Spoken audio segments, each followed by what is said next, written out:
In epic SNL cold open, Tom Hanks, Tina Fey, Melissa McCarthy, John Mulaney and more welcome Martin Short into Five Timers Club.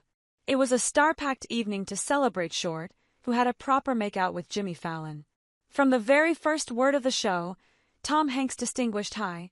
The studio audience was all in on Saturday Night Live's Christmas episode. No stodgy political cold open for us to suffer through this week before Christmas. Not when host Martin Short was being ushered into the Five Timers Club. Hanks was quickly joined by fellow five-timer Paul Rudd to celebrate their newest member. And the stars kept coming, like little Russian dolls wrapped in purple velvet. Tina Fey, Alec Baldwin, Scarlett Johansson, who slammed the door on tag-along husband Colin Jost, a particularly saucy Kristen Wiig, who warned Short that they wouldn't make love like the last time, and that went for Emma Stone as well, unless she sucked more of her martini down.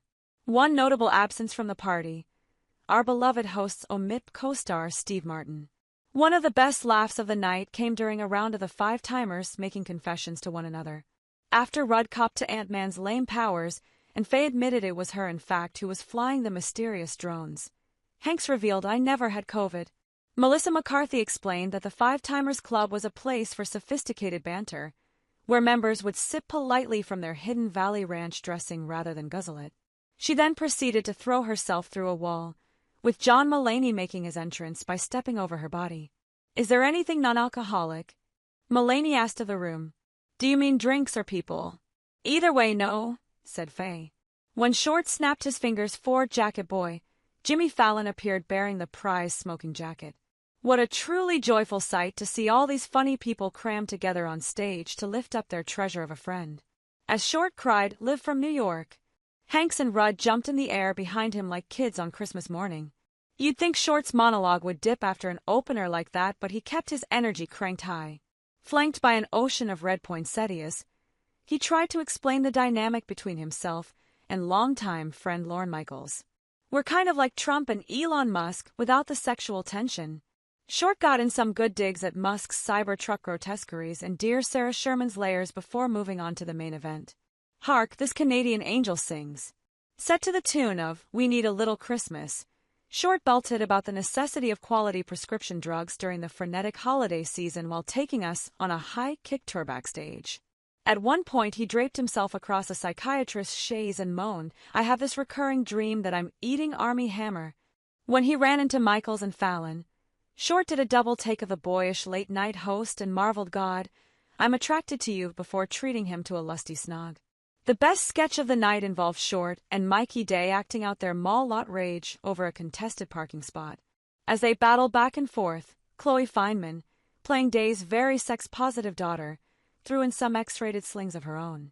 As the argument reached a peak, McCarthy, wearing one of her beloved geometric wigs, appeared in Day's passenger window. My face will eat your face, she pantomimed. And then she did what she does best, which is make marvelous use of a liquid. She took a gulp of her coffee and spat it on the car window, before smushing it furiously and patiently around with her American flag-clad bosom. Her physical comedy is always so magnetically unhinged and right in line with her character. Bowen Yang had a terrific turn on Weekend Update, appearing as a drone to comment about the overhead drama in New Jersey. I know what I am, and I don't have to explain myself to anyone, he huffed to Che, slabs of black metal protruding from his shoulders. What's this obsession with whether I'm manned or not? Demanded Yang. I'm dating the helicopter from Succession, if you must know.